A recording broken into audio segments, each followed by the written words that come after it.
Europe 1 Matin. Marc-Olivier Fogiel. Forcément sur Europe 1. La personnalité du jour, journaliste à France 2, chroniqueuse dans l'émission C'est au programme présentée par Sophie Davant. Elle publie demain Nos étoiles ont filé chez Stock, un livre témoignage qui raconte la double tragédie qu'elle a vécue lors de l'été 2008, la disparition de ses deux petites filles dans un incendie. Anne-Marie Revol est votre invitée, Marc-Olivier. Bonjour Anne-Marie. Bonjour Marc-Olivier. Merci d'être là. Pénélope et Paloma, vos petites filles âgées respectivement de 26 et de 14 mois, ont donc péri dans un incendie qui se déclenche chez vos parents. Ce livre, ce matin, c'est quoi ? C'est un livre cathartique ? Oui, très certainement. De toute façon, je n'avais pas d'autre solution que de l'écrire. Il aurait été publié ou il n'aurait pas été publié. Il aurait de toute façon existé. Puisque très vite, après la mort de Pénélope et Paloma, je me suis rendu compte, mais dans les jours qu'on suivit, que je leur parlais en permanence, que je leur racontais tout le temps ce que je vivais, puisque j'avais tellement l'habitude de leur parler que je continuais dans ma tête. Et là, vous leur écrivez, puisque c'est des lettres que vous leur adressez. Exactement. Et de ce dialogue, mais qui était dans le vide avec elles, puisque je ne savais même pas où elles étaient, je ne sais toujours pas où elles sont nées des lettres qui au début n'étaient adressées qu'à mes filles, et ça devait rester entre nous. Et lorsque je suis tombée enceinte, des mois plus tard, de votre petit garçon. De mon petit garçon, qui Lancelot. s'appelle Lancelot, je me suis retrouvée incapable d'écrire. Je n'arrivais plus. Et évidemment, je culpabilisais profondément d'avoir coupé ce lien avec Pénélope et Paloma. Et je me suis dit que le seul moyen de continuer à écrire était de rendre des comptes à quelqu'un et éventuellement peut-être d'être publié. Mais il m'était essentiel de parler à mes filles tous les jours puisque elles étaient tellement loin et elles sont aujourd'hui tellement loin toujours que je ne savais pas où elles étaient. Et le seul moyen d'essayer de les localiser quelque part, c'était dans ces lettres que je leur adressais. Pendant ce laps de temps, donc, ces lettres que vous leur avez adressées, qui sont aujourd'hui publiées, avant donc la naissance de Lancelot, comment vous avez réussi à donner un sens à votre vie après l'indicible drame majeur ? Sur le coup, quand on a appris avec mon mari que nos deux petites filles étaient décédées, on s'est posé la question de tout arrêter. Parce que on avait tout, on était heureux, on s'aimait, on avait eu des plus jolies petites filles qu'on pouvait avoir au monde, pour nous en tout cas. Et on a décidé de vivre. Tout arrêter, tout arrêter, ça veut c'est-à-dire dire tout arrêter. Tout Mon mari arrêter. me suggère cette chose extraordinaire. Arrêtons-nous là, Marie, arrêtons-nous. Je comprends parfaitement ce qu'il a dans la tête. Pourquoi pas, c'est tentant, partir à tout jamais, nous aussi. Exactement, puisque c'était la seule éventualité de peut-être les retrouver. Et on a décidé de continuer. Alors pourquoi on a décidé de continuer aujourd'hui, ça reste encore un grand mystère.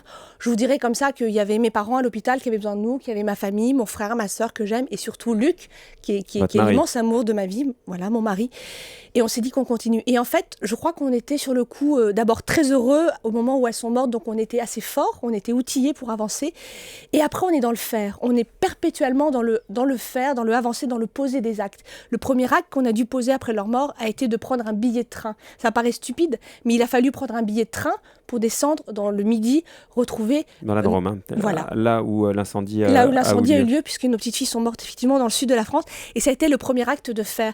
Et après, on a continué à poser les actes dans le faire. Sauf que dans le faire, ce que vous racontez très bien dans le livre, c'est qu'en permanence, on vous ramène à ce que vous êtes. Notamment, dès que vous prenez ce billet de train, vous prenez un taxi et le chauffeur de taxi vous dit « Me dites pas que c'est vous, les parents de ces petites filles dont on parle à la radio. » En permanence, vous êtes ramenés à votre état et à votre douleur. Et c'est un état, une douleur que l'on est obligé d'enfouir pour continuer à avancer. Et c'est très compliqué, cet aller et retour en permanence entre enfouir pour avancer et en même temps pas trop enfouir pour les faire exister et continuer à les aimer.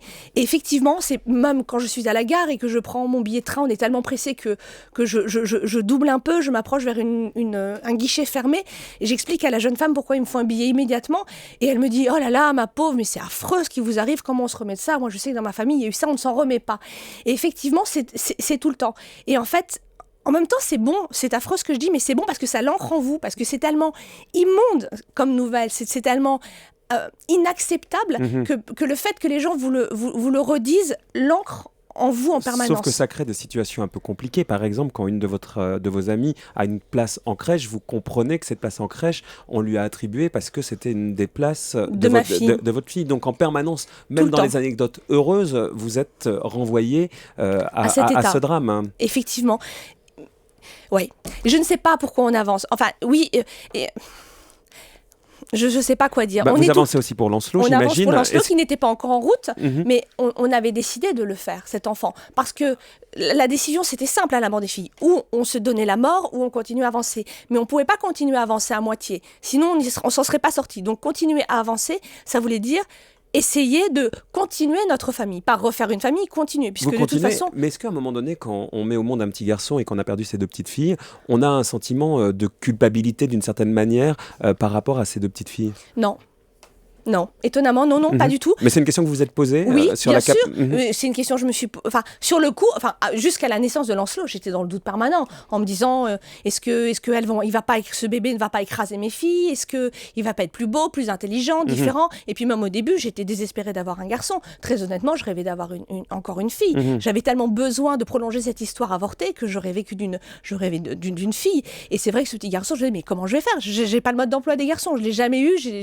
Et puis finalement, la nature fait que les choses se passent normalement. C'est peut-être ça le message du livre, parce qu'au-delà de votre douleur avec laquelle forcément on compatit, mais il y a un message derrière ce livre chez Stock, c'est que finalement il faut y croire et la vie reprend le dessus et à un moment donné ça redémarre. Ça redémarre et même si tous les jours on pleure, parce que je crois que même aujourd'hui, ça fait 2 ans presque et demi qu'elles sont décédées, je les pleure tous les jours, j'ai des larmes et j'ai mon cœur qui se serre, mais pourtant tous les jours, je vis, je me lève, je travaille, je rigole, je me dispute avec des gens parfois, je vis étonnamment normalement. Et oui, on peut s'en sortir étonnamment. On m'aurait dit à 20 ans qu'un jour je me marierais avec un homme formidable et que j'aurais 2 petites filles merveilleuses de cet homme et qu'elles mourraient.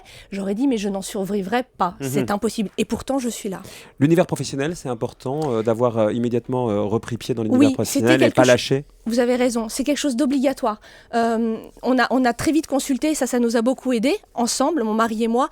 Et une des choses que nous a dit on s'en doutait, mais c'était bien de l'entendre dire par un professionnel, il nous a dit, notre psychiatre, gardez votre maison, gardez votre travail, gardez vos amis, c'est important. Et le travail, effectivement, est très important. Et j'ai la chance de travailler avec une équipe de gens extrêmement sensibles, aimants et délicats qui m'ont permis de continuer à avancer.